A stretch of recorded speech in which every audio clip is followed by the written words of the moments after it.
Assalamualaikum warahmatullahi wabarakatuh.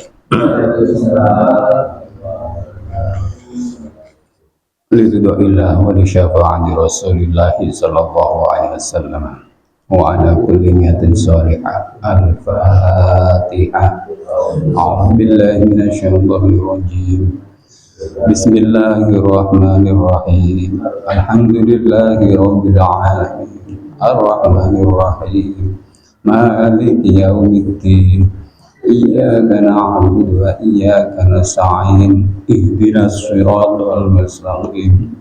Siratal ladzina an'amta 'alaihim ghairil maghdubi 'alaihim waladdallin. Amin. Raditu billahi rabban wa bil islami dina wa bi Muhammadin nabiyyan wa rasulah. Rabbi zidni ilma warzuqni fahma. Amin. Sayyidul Istighfar. Bismillahirrahmanirrahim. Allahumma anta rabbi la ilaha illa anta khalaqtani wa ana abduka wa ana ala ahdika wa wa'dika mastata'tu a'udzu bika min syarri ma sana'tu. Abu laka bi ni'matika alayya wa abu bi dhanbi faghfirli fa innahu la yaghfiru dzunuba illa anta. Bismillahirrahmanirrahim. Alhamdulillahi rabbil alamin wa bihi nasta'inu ala umuri dunya waddin. Wassalatu wassalamu ala asyrafil anbiya'i wal mursalin sayyidina wa maulana Muhammadin wa ala alihi wa ashabihi wa man tabi'ahum bi ihsanin ila yaumiddin. Rabbi shrah li sadri wa yassir li amri wahlul 'uqdatam min lisani yafqahu qawli. Qala subhanaka la ilma lana illa ma 'allamtana innaka antal alimul hakim. Sadaqallahul azim. Amma ba'd. Bapak Ibu jamaah salat subuh Musalla An-Nur yang dirahmati Allah Subhanahu wa taala. Puji syukur alhamdulillah mereka panjatkan kepada Allah yang mana di pagi hari yang sejuk ini, yang dingin ini, Allah Subhanahu wa ta'ala masih membangunkan kita dari tidur kita, menuntun kita menuju musala yang kita cintai ini untuk menunaikan sholat subuh secara berjamaah, dilanjutkan dengan kajian ilmu Allah Subhanahu wa ta'ala. Alhamdulillah. Sholawat dan salam marilah kita sampaikan pada junjungan kita Nabi Muhammad sallallahu alaihi wasallam. Mudah-mudahan kita semuanya termasuk orang-orang yang akan mendapatkan syafaatul uzma besok di hari kiamat. Amin. Bapak Ibu yang dirahmati Allah, kita lanjutkan kajian pada pagi hari ini mengenai kafarat ya. Kita memang pembahasan kafarat dalam masalah haji umroh ini banyak ya, maksudnya bahasan haji ini memang panjang. Pada kesempatan kali ini kita akan bahas kafarat yang tidak ada nas. Kafarat tapi di situ tidak ada nas yang pasti ya. Mayoritas ulama ya sepakat bahwa rukun ibadah haji ada dua jenis ya. Rukun ibadah haji ada dua jenis, yakni rukun yang merupakan sunnah muakkad dan rukun yang merupakan anjuran. Dan orang yang meninggalkan rukun sunnah muakkad ini wajib membayar dam. Dam itu kan kemarin sebagai pengganti, dam artinya adalah darah. Maksudnya harus menyembelih binatang, ya. Karena ya ia telah melakukan haji yang kurang. Dalam pelaksanaan haji ada sesuatu yang tidak dia laksanakan, maka dia harus membayar dam. Yang jelas wajib dibayar ialah pada haji tamattu dan haji qiron. Ya, kemarin kita sudah sampaikan, haji tamattu adalah ketika kita haji bersama, datang di sana pada musim-musim haji untuk menunaikan umroh, menyelesaikan umroh, kita selesai ihramnya, ya, ganti pakaian biasa, boleh tidur dengan istrinya, boleh segala macam, segala sesuatu yang dilarang saat ihram. Nah, itu kemudian pada pelaksanaan tanggal 8 atau 9 itu memiliki niat untuk menunaikan ibadah haji wukuf di Arafah, yaitu haji tamattu. Nah, dan juga haji qiron. Nah, qiron itu menyatukan yakni umroh dan haji satu. Karena apa? Karena dia datang ke sana bukan termasuk ahli Mekah, kecuali orang itu penduduk Mekah. Nah, kita bahas di sini adalah orang-orang di luar penduduk Mekah, bukan mukimin di sana. Maka orang yang melaksanakan ibadah haji tamattu atau haji qiron, dia terkena dam, ya gitu. Diriwayatkan dari Ibnu Abbas, sesungguhnya ia berkata, barang siapa meninggalkan suatu rukun haji, ia wajib membayar dam. Adapun meninggalkan rukun sunnah, menurut para ulama tidak ada kewajiban membayar dam. Ya, tadi yang ditinggalkan adalah rukun muakkadah, sunnah muakkadah. Tapi kalau yang sunnah yang ditinggalkan, ya tidak apa-apa. Ini menurut sebagian ulama. Tetapi yang diperselisihkan dengan tajam oleh para ulama ialah tentang meninggalkan salah satu rukun. Ya, salah satu rukun kok ditinggalkan? Ya, apakah harus membayar dam atau tidak? Hal itu karena mereka juga berselisih pendapat dalam hal ini. Apakah itu sunnah atau nafilah? Ya, sunnah itu sesuatu yang sangat dianjurkan oleh Rasulullah. Nafilah ya sebatas sunnah, tapi tidak sangat dianjurkan. Ya, memang ada perintah, tapi tidak sangat kuat gitu loh. Kalau soal yang wajib, semua ulama sepakat bahwa hal itu tidak bisa digantikan dengan dam. Ya, kalau wajib tidak bisa digantikan. Maka ketika orang meninggalkan kewajiban, ya kewajiban dalam hal umrah atau haji, dia harus mengulang. Biasanya seperti itu. Nah, yang mereka perselisihkan ialah tentang status rukun itu sendiri. Ya, dalam hal ini ulama pun berselisih pendapat tentang rukun. Ini rukun muakkadah, sunnah muakkadah, atau sunnah yang biasa. Ya. Apakah wajib atau bukan? Ya. Ulama-ulama dari mazhab Dzahiri tidak mewajibkan dam. Ya, kemarin ulama Dzahiri itu siapa saja? Ya. Kecuali ada nasnya. Ya. Mereka mengatakan kalau memang nasnya tidak ada, perintahnya tidak ada, mengapa harus bayar dam? Yang mereka bayarkan ya ketika ada yang ditinggalkan dan di situ ada perintah untuk menunaikan atau membayar dam, ya itu dilaksanakan. Ini menurut mazhab Dzahiri. Soalnya mazhab Dzahiri itu mereka menolak penggunaan qiyas, terlebih dalam masalah-masalah ibadah. Jadi mereka nggak mau mengambil kias, itu nggak mau.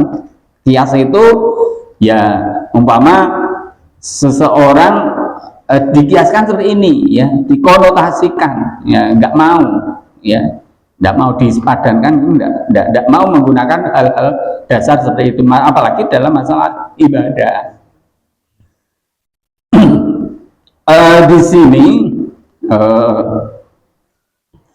seorang penulis, ya, maksudnya buku ini mengungkapkan secara lengkap tentang beberapa perselisihan para ulama ahli fikih tentang kewajiban bayar dam atau tidak, ya. Ibnu Rus menyampaikan seperti itu. Nanti di sini kita bahas bersama-sama. Demikian pula tentang melanggar hal-hal yang dilarang, ya, karena haji memang harus hati-hati. Ada hal-hal yang dilarang.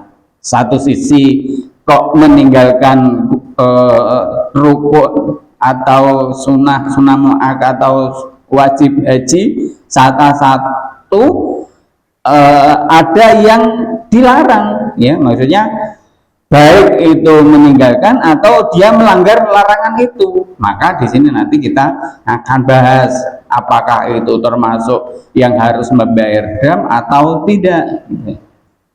Di antara amalan-amalan haji yang pertama kali mereka perselisihkan ialah tentang kasus orang yang melewati miqat dalam keadaan tidak berihram. Apakah ia wajib membayar dam? Menurut sebagian ulama ia wajib membayar dam. Menurut sebagian ulama yang lain ia tidak wajib membayar dam. Dan menurut sebagian ulama yang lain lagi ia tetap membayar dam, lalu ia kembali lagi ke miqat, ya. Inilah pendapat Imam Malik dan Ibnu Mubarak. Pendapat yang dikutip dari As-Sauri juga seperti itu. Ada sebagian ulama yang berpendapat jika kembali ke miqat ia tidak wajib membayar dam, begitu pula sebaliknya. Inilah pendapat yang didukung oleh Imam Syafi'i, Abu Yusuf Muhammad, dan As-Sauri dalam versi pendapat yang populer.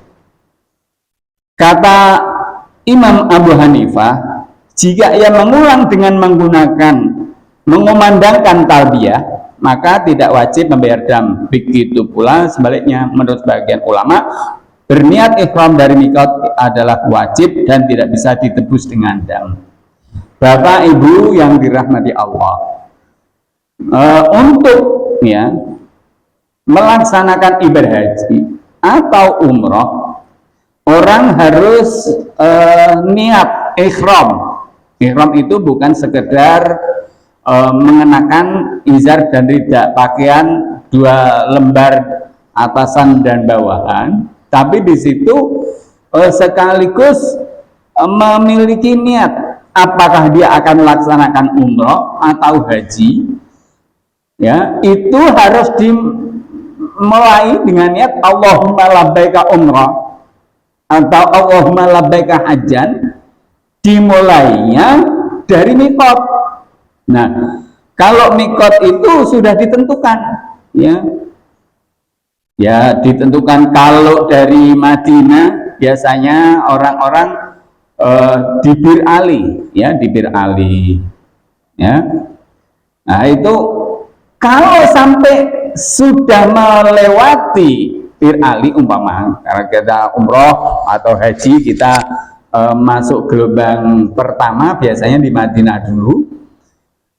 Begitu mau memasuki Mekah sampai di Bir Ali, bahkan melewati, kemudian kita belum berihram, ya, baik umroh atau haji, kok belum mengenakan pakaian izar dan ridha dan belum memiliki niat, bahkan sudah perjalanan sampai Jeddah ini. Nah, apakah hajinya ini batal atau tidak? Nah, ini para ulama berselisih pendapat. Kalau memang, ya, tadi disampaikan, oh ternyata saya lewat, harusnya saya miqat di Bir Ali, kok ini sudah kelewatan.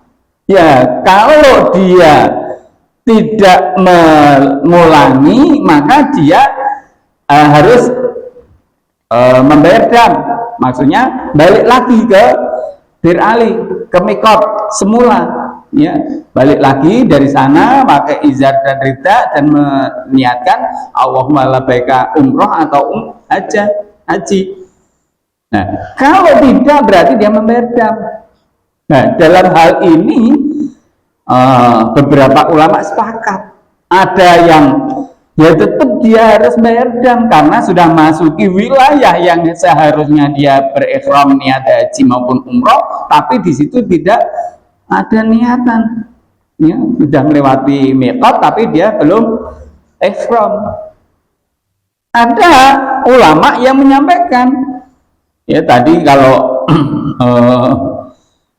siapa Imam Abu Hanifah, ya Imam Hanafi menyampaikan, ya, kalau dia mengulangi dari sana, dari Bir Ali dan mengumandangkan talbiyah Allahumma labbaik labbaik Allahumma labbaik innal hamza wa ni'mata laka wal mulk la syarika lak, nah berarti dia tidak perlu membayar dam. Nah ini kan karena hal sepele seperti ini ada orang yang nggak tahu, ya nggak tahu, ya. Pernah waktu itu mau berangkat, ya sudah haji tamattu, tanggal 8 Dzulhijjah, ya. Dia mau berangkat ke Mina, ya tarwiyah, ya namanya tarwiyah, karena memang sebagian ulama ada yang menyampaikan kalau tanggal 8 itu kalau sebelum kita datang ke Arafah, ke tarwiyah dulu ke Mina mampir. Nah, dari maktab yaitu sudah mengenakan rida dan izar, ya dua pakaian bawah atas putih-putih itu, ternyata masih memakai celana pendek. Nah, karena kan tidak tahu.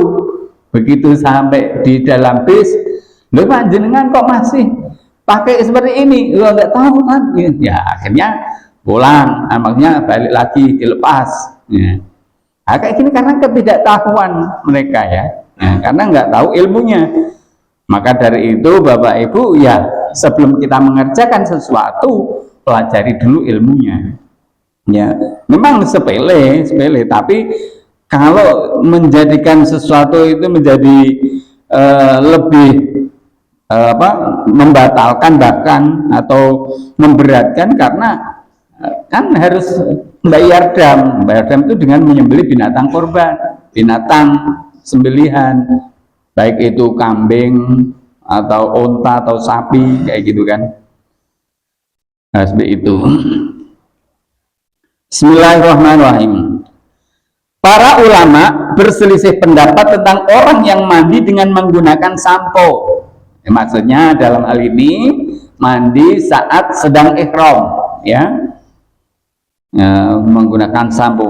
Menurut Imam Malik dan Imam Abu Hanifah, ia wajib membayar fidyah, ya, membayar fidyah. Jadi Bapak Ibu saat sedang ihram, ya, kalau kita mandi pakai sampo, pakai sabun, ya, karena memang sedang ihram itu tidak boleh memakai wangi-wangian. Tapi sekarang katanya ada sampo khusus, sabun khusus yang bisa digunakan oleh orang yang sedang ihram.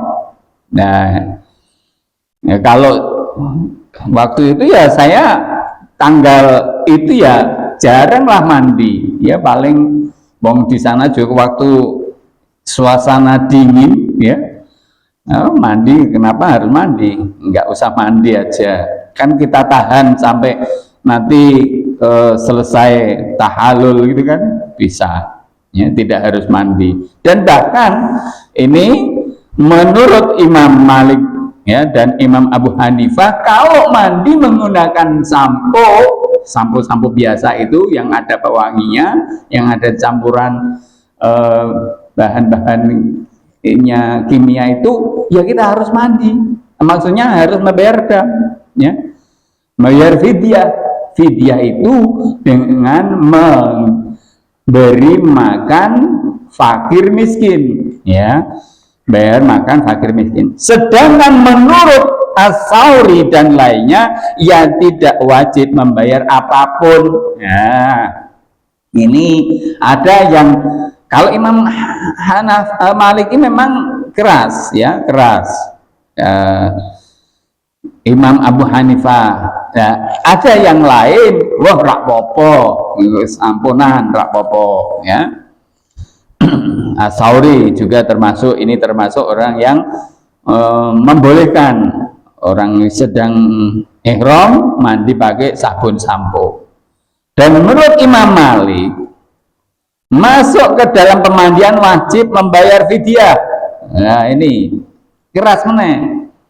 Imam Malik, kalau maksudnya dalam hal ini masuk dalam kamar mandi, dia harus membayar fidyah. Nah, apakah kita tidak perlu buang air kecil dan lain sebagainya? Padahal ya kita tahu kalau di Arafah, di Mina itu kan berebut itu biasanya. Tetapi kebanyakan ulama memperbolehkannya. Ya, namanya apapun hajat, ya, baik kecil maupun besar, itu kebutuhan panggilan alam, ya. Masa tidak boleh gitu loh, walaupun saat ihram. Apalagi kalau saya itu musim dingin mesti pipis terus, ya. Ya, kalau repot itu kalau tidak boleh masuk ke pemandian, ya. Riwayat sahih dari Ibnu Abbas menyatakan bahwa ia memperbolehkannya, ya. Kalau riwayat ini sahih dari Ibnu Abbas, boleh masuk ke pemandian. Menurut mayoritas ulama, orang yang berihram yang mengenakan pakaian yang dilarang dipakainya, ia wajib membayar fidyah. Ya, jadi orang yang ihram ya seharusnya hanya mengenakan dua helai kain, ya, izar dan ridha.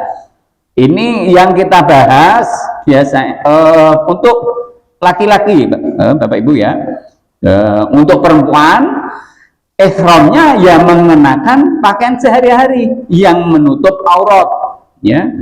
Nah, kemudian jenengan sudah dapat ilmu dari ngaji di sini, begitu umroh atau haji, mah, kok kamu pakai pakaian ihramnya seperti itu? Wah, nanti ditanya, loh, Papa ini gimana sih? Paham apa tidak? Yang dibahas pakai ihram izar dan ridha putih-putih atas dan bawah dua helai itu ya laki-laki, tapi untuk perempuan ya pakaian biasa yang menutup aurat, tidak berlebihan maksudnya. Bismillahirrahmanirrahim. Ya, menurut mayoritas yang berihram dengan mengenakan pakaian yang dilarang, dipakainya ia wajib bayar fidyah, ya. Tetapi mereka berselisih pendapat tentang orang yang memakai celana dengan alasan karena tidak ada kain, maksudnya celana panjang, sirwal, ya. Apakah ia wajib membayar fidyah atau tidak? Loh, kok kan harus hanya dua hal itu? Kok ini dibahas, ya. Kata Imam Malik dan Imam Abu Hanifah, ia wajib membayar fidyah, ya, harus. Tetapi kata As-Sauri, Imam Ahmad, Abu Thawr dan Dawud, ia tidak wajib membayar fidyah kalau memang tidak mendapati kain. Ya, kalau mungkin dulu susah ya mencari izar dan ridha, tapi kalau sekarang ya digelar di toko-toko itu, ya, produk-produk dari Cina itu kayak anduk itu banyak sekali sekarang. Dasar yang dibuat pegangan oleh para ulama yang menolak ialah karena ada larangan yang bersifat umum, ya. Dan dasar yang dibuat pegangan oleh para ulama yang berpendapat tidak ada kewajiban fidyah ialah hadis Amr bin Dinar dari Jabir bin Ibnu Abbas. Ia berkata, aku pernah mendengar Rasulullah SAW, as-sarawilu liman lam yajidil izara wal khufu liman lam yajidin na'lain. celana bagi orang yang tidak mendapati kain, dan khuf adalah bagi orang yang tidak mendapati sepasang sandal. Maksudnya, kalau memang tidak ada kain seperti anduk itu sudah nyari di mana-mana, ya pakai celana boleh. Ini menurut Amr bin Dinar tadi. Ya seperti kita mau sholat tayamum gitu loh. Nah, tayamum, ya kan boleh mengenakan seperti itu. Dan ini orang yang tidak menemukan sandal juga boleh mengenakan khuf. Khuf itu sepatu dari kulit, ya. Nah ini. Tapi aslinya hal itu dilarang, Bapak Ibu. Maksudnya hal itu dilarang. Itu dipakai kecuali terpaksa. Dan bahkan banyak orang yang tidak mengenakan sandal kalau kuat. Ya, kalau musim dingin mungkin kuat, tapi kalau musim panas ya repot. Ya kayak itu manusia-manusia silver gitu, kuat sekali kakinya itu. Musim panas itu tidak pakai sandal itu di perempatan lampu merah itu. Ya ini berbahaya.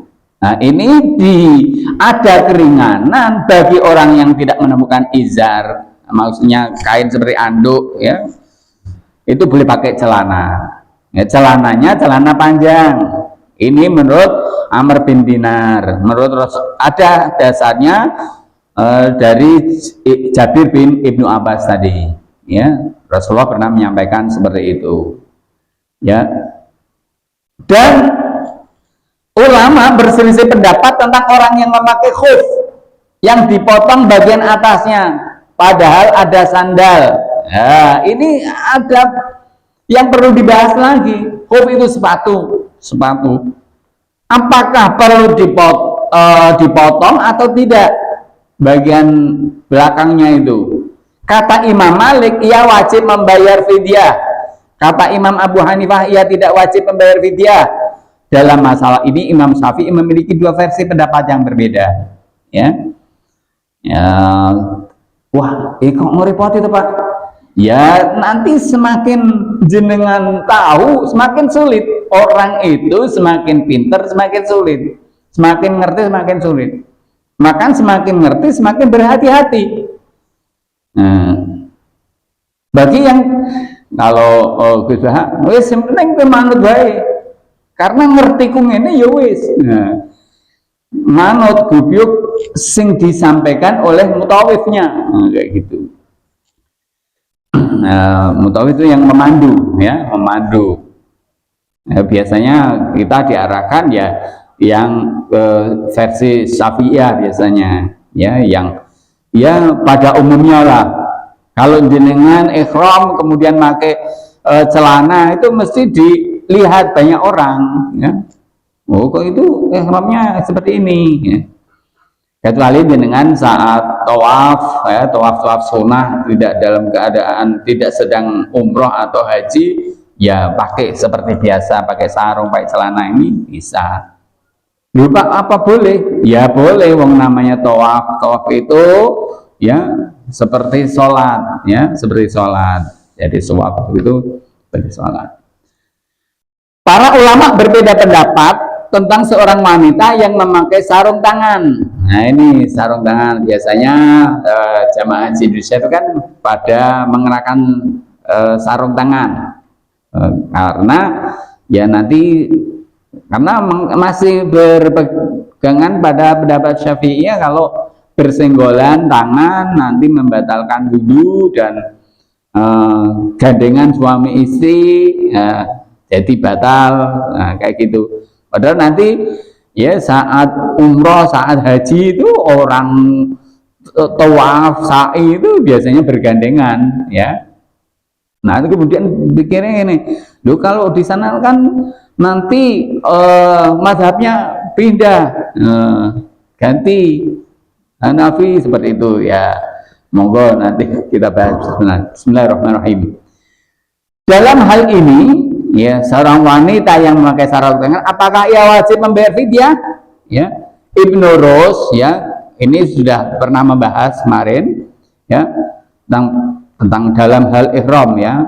Begitu pula para ulama berbeda pendapat tentang orang yang tidak memandangkan talbiyah, apakah ia wajib membayar dam atau tidak ya. Bapak Ibu, talbiyah, makanya kalau sebelum umroh, sebelum haji, belajar ilmunya dulu ya, saat memasuki miqat ya, saat kita ihram ya diusahakan sebisa mungkin untuk bertalbiyah, membangun talbiyah ya. Kalau secara ini disunahkan dengan jahar, labbaik Allahumma labbaik, karena itu bentuk syiar ya, syiar. Tapi kalau kita mungkin dalam hal sendirian di bis ya dibatin aja ya. Nanti sendirian yang lain enggak nih. Tapi biasanya kalau kita ambil miqat mungkin di Ji'rana atau di Tanaim, begitu kita membandangkan labbaik Allahumma labbaik, seluruh angkutan ya di bis itu bersama-sama, karena memang ya kompak gitu loh ya, syiar ya. Jadi seperti itu. Nah, para ulama sepakat bahwa orang yang tidak mampu melakukan tawaf atau lupa mengelilingi Ka'bah kurang dari 7 putaran, maka ia wajib mengulangi ya, harus mengulangi sepanjang ia masih berada di Mekah ya. Tawafnya masih kurang ya. Kalau memang memungkinkan, masih posisinya masih berada di sekitaran Mekah, ya diulangi lagi tawafnya.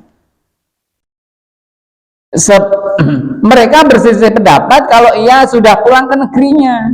Menurut sebagian ulama termasuk Imam Abu Hanifah, ia harus menggantinya dengan membayar dam. Oh iya, ternyata aku mau tawafnya isih kurang lagi 6. Nah, lagi 6. Harusnya tawaf itu 7 kali, dimulai dari lurusnya Hajar Aswad ya.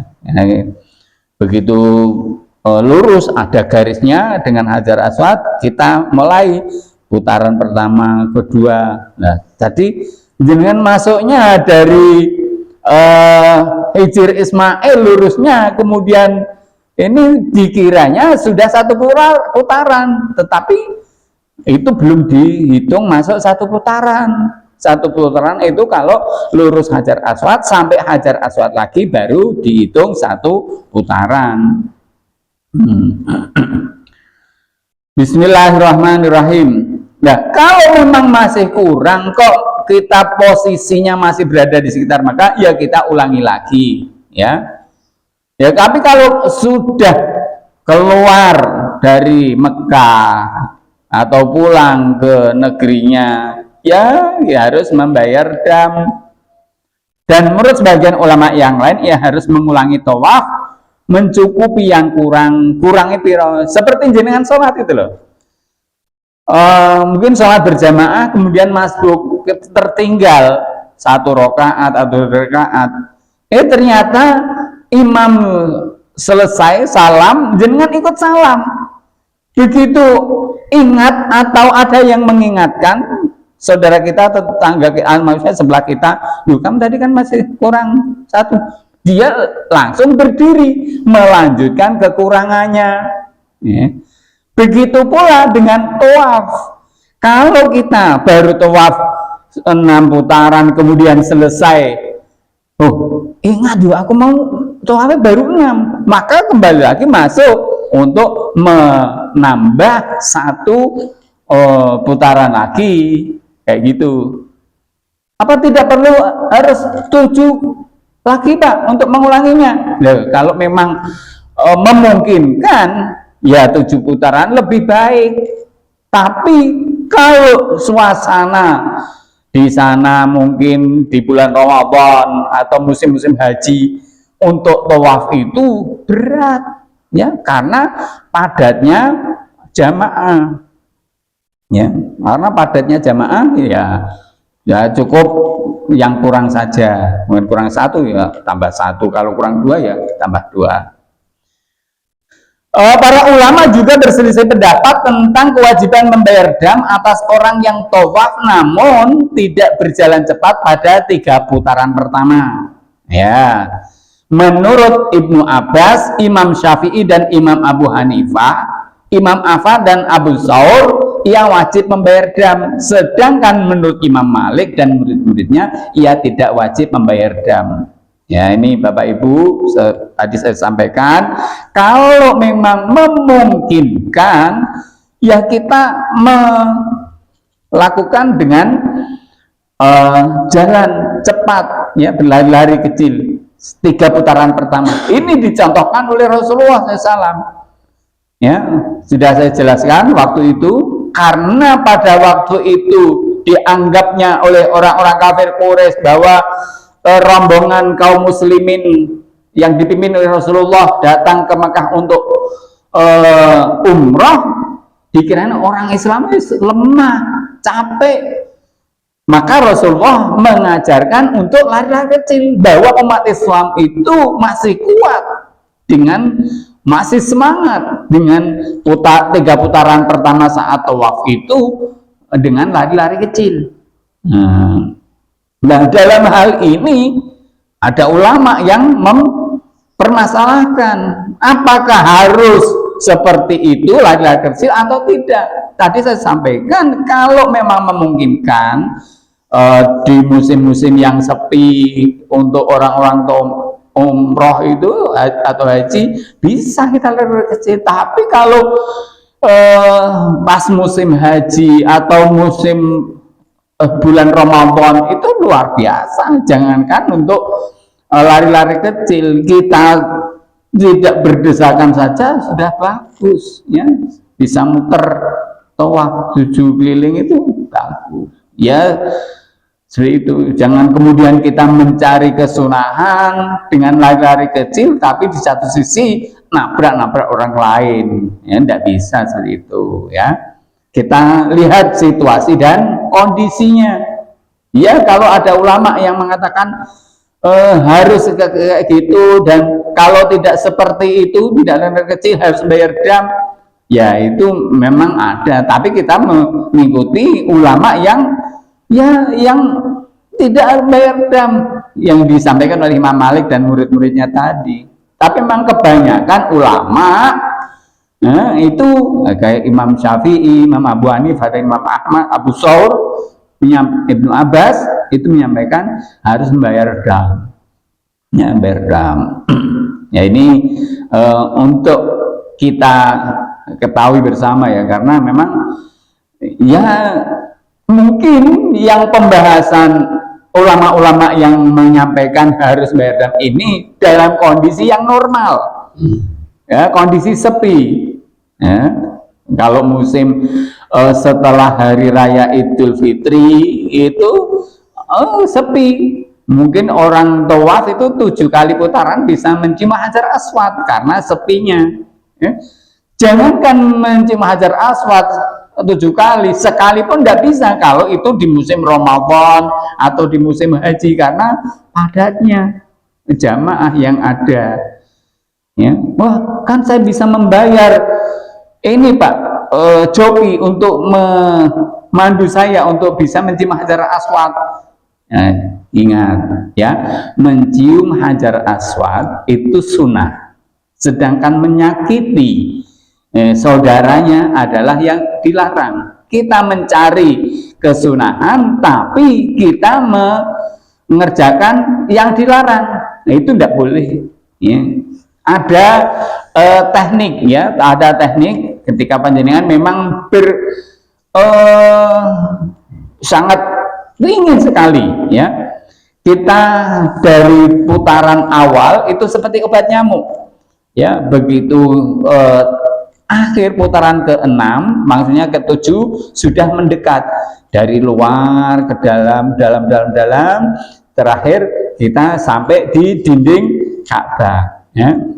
Itu memang perlu pengalaman, ya. Jangan kemudian wah begitu datang dari luar langsung terobos lurus ke Ka'bah. Wah itu resiko dimarahi orang, resiko ditabrak orang. Nah kayak gitu ya, kita seperti lingkaran obat nyamuk bakar itu loh. Nah itu kan dari luar ke dalam sampainya yang 7 putaran terakhir ke pusat, ke Ka'bahnya kayak gitu. Dan setelah menempel di dinding Ka'bah, kita merapat kayak gitu. Bismillahirrahmanirrahim. Semua perselisihan pendapat dalam masalah ini kembali lagi pada pertanyaan apakah hal ini rukun atau tidak. Ya. Ya ini kita sudah bahas saat tentang ihram. Perihal mencium hajar aswad atau mencium tangan yang telah diusapkan padanya jika ditinggalkan, menurut sebagian ulama dikenakan kewajiban membayar dam karena dikiaskan dengan orang yang berhaji tamattu. Para ulama juga berselisih pendapat tentang kasus seseorang yang lupa tidak melakukan sholat sunnah 2 rakaat setelah tawaf sampai ia terlanjur pulang ke negerinya. Apakah ia wajib membayar dam atau tidak? Kata Imam Malik, ia wajib membayar dam. Imam Malik. Kata As-Sauri, ia tetap wajib melakukannya sepanjang yang masih berada di tanah haram. Sementara kata Imam Abu Hanifah dan Imam Syafi'i, ia boleh melakukannya di mana saja. Ya, ini ringan. Ya, Imam Syafi'i memang enteng. Ya, nah, kalau memang sudah keluar, masa kita harus kembali lagi hanya untuk melakukan sholat 2 rakaat. Ya, memang ini pentingnya kita belajar, kita pentingnya mengetahui ilmunya. Begitu selesai tawaf 7 putaran, kita nyari tempat yang aman. Ya, memang disunahkan sholat itu di belakang makam Ibrahim. Tapi kalau memang tidak memungkinkan, seperti musim-musim bulan Ramadan, musim-musim haji, kalau kita sholat di situ, resikonya apa? Kita ditendang orang, bisa meninggal karena banyaknya jamaah. Nah, kita mencari melipir di tempat yang aman. Ya, kita harus bisa jaga diri. Kita tahu, oh kalau di sini resikonya. Bisa menurut sunnahnya kan saya sholat di sini. Ya betul, tapi itu dalam kondisi normal. Tapi kalau kondisinya penuh dengan jamaah, ya kemudian kita ngambil seperti itu, sholat di belakang makam Ibrahim, padahal jamaahnya banyak, ya resikonya tadi saya sampaikan, ketabrak-tabrak orang. Ya, dan itu biasanya malah kita dimarahi oleh orang lain. Ya had salah di sana, ya disuruh mencari tempat yang aman. Ya, jangan kita berbuat ya seolah-olah untuk mencari kesunahan, tapi resikonya kita ditendang orang. Ya. Bismillahirrahmanirrahim. Ulama-ulama berbeda pendapat tentang tawaf wada, bukan rukun haji. Ya, mereka berselisih pendapat tentang kasus seseorang yang meninggalkannya dan ia masih mungkin mengulanginya. Apakah ia wajib membayar dam atau tidak? Ya. Kata Imam Malik, ia tidak berkewajiban apapun. Imam Malik, yowes. Nah, ini memang ulama-ulama itu ya kadang keras, kadang ini. Kata Imam Malik, ya tidak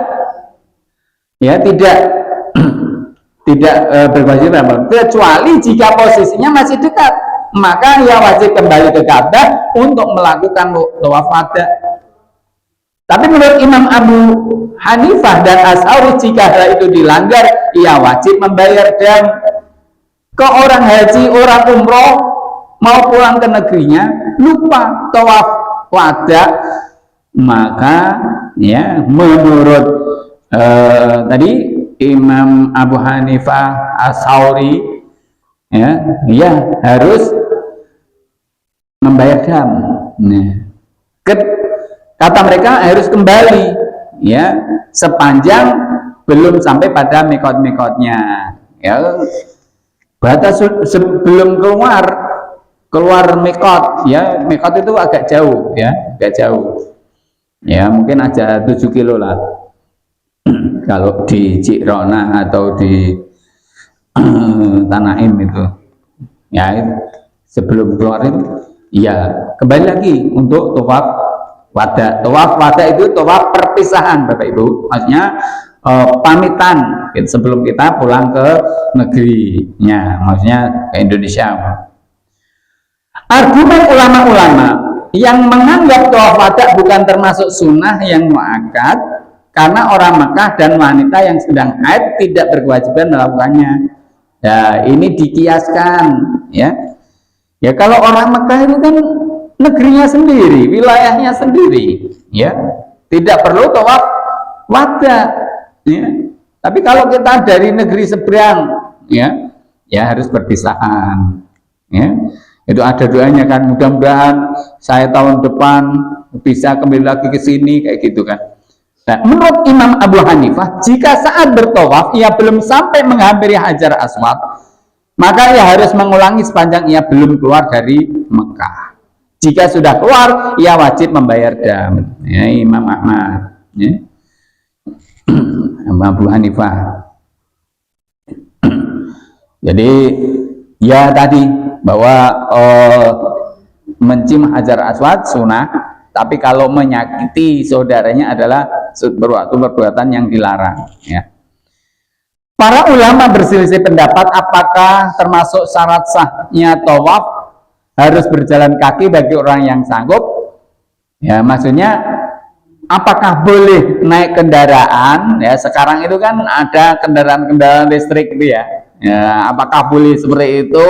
Apa harus ditandu atau kita harus berjalan kaki? Ya, ini. Kata Imam Malik, salah satu syaratnya ialah berjalan kaki, sama seperti berdiri dalam sholat. Ya, kalau memang sanggup berjalan kaki, ya berjalan kaki. Sholat kalau masih sanggup berdiri, ya berdiri. Ya. Jika tidak sanggup sholat dengan berdiri, boleh dengan duduk. Demikian juga ketika kita tawaf tidak sanggup untuk berjalan kaki, ya bolehlah pakai kereta-kereta yang listrik itu. Atau boleh pakai kursi roda didorong, kita membayar orang. Kalau dulu pakai tandu, ya ditandu kayak Pak Soekarno, Pak Jenderal Sudirman, kayak gitu. Tetapi ya kecuali kalau itu sudah pulang ke negerinya, maka ia wajib membayar dam. Menurut Imam Syafi'i, tawaf dengan naik kendaraan boleh karena Nabi SAW pernah melakukan tawaf di Ka'bah dengan menunggangi binatang kendaraan karena alasan beliau sedang sakit. Ya, Rasulullah itu pernah dengan naik onta, tawaf dengan naik onta. Ini tujuannya apa? Menunjukkan kepada jamaah bahwa Rasulullah ada posisinya di situ. Karena kalau naik kendaraan sendiri kan kelihatan, naik onta sendiri kan kelihatan. Ya. Dan Rasulullah pun tidak mendekat mencium Hajar Aswad. Beliau pernah memulai dengan dilurus garis Hajar Aswad itu dengan mengacungkan tongkatnya sambil mengucapkan Bismillah ya Allahu Akbar.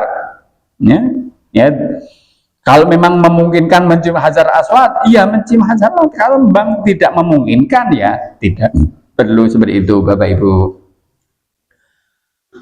Perbedaan pendapat ini terjadi karena ada pendapat dalam mengartikan larangan.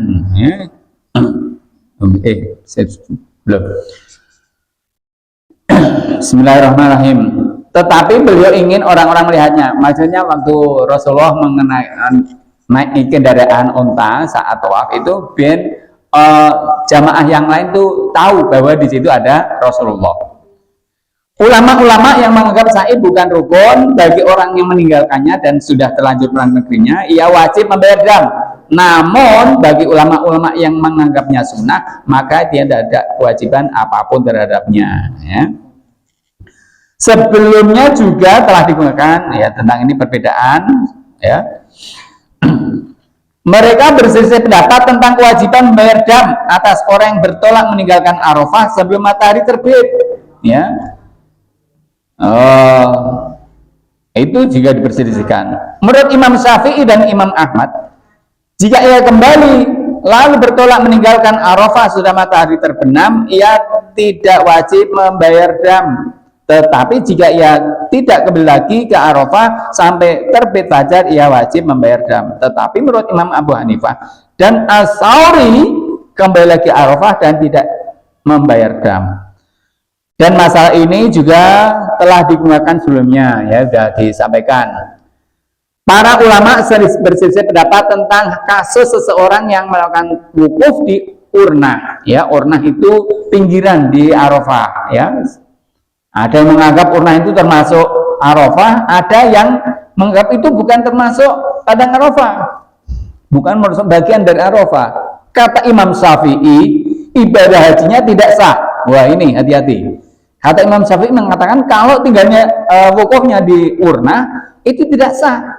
Tapi kata Imam Malik hajinya sah, tapi ia wajib membayar dam. Ya. Perbedaan pendapat ini terjadi karena adanya pendapat dalam mengartikan larangan. Apakah itu larangan yang bersifat haram atau larangan yang bersifat makruh? Ya. Jadi di sini kita harus tahu Bapak Ibu batasan-batasan mana itu termasuk Arafah atau tidak. Insya Allah kalau kita haji dibimbing oleh mutawif ya, kita yang sudah berpengalaman, insya Allah kita aman, selamat ya. Ya, jadi kalau memang kita pertama kali untuk haji maupun umroh, ya sebaiknya kita ikut bimbingan mereka dengan haji maupun umroh. Tidak perlu mandiri karena takutnya sudah jauh-jauh membayar mahal, ya, meluangkan waktu, masih ada kesalahan-kesalahan, kekurangan-kekurangan, kayak gitu. Bahkan nanti banyak yang harus ditebus kayak gitu, ya, baik untuk bayar kafarat atau dam dan lain sebagainya kayak gitu. Ya, mudah-mudahan pembahasan kita kali ini ya menambah wawasan keilmuan kita. Jadi ketika nanti kita mau umroh atau haji sudah ada ya bekal ilmu untuk melaksanakannya. Jadi mana itu satu yang diperbolehkan, mana yang tidak diperbolehkan. Namun dalam hal ini saya sampaikan ini adalah perbedaan pendapat ulama-ulama. Jadi ini kan dengan aku mengenakan seperti ini, aku melakukan seperti ini. Oh, menurut ulama ini boleh, ulama tidak boleh. Ya, kita cari yang aman-aman saja. Begitu, mudah-mudahan bermanfaat. Mari kita akhiri dengan baca asli dan doa kafaratul majlis. Bismillahirrahmanirrahim.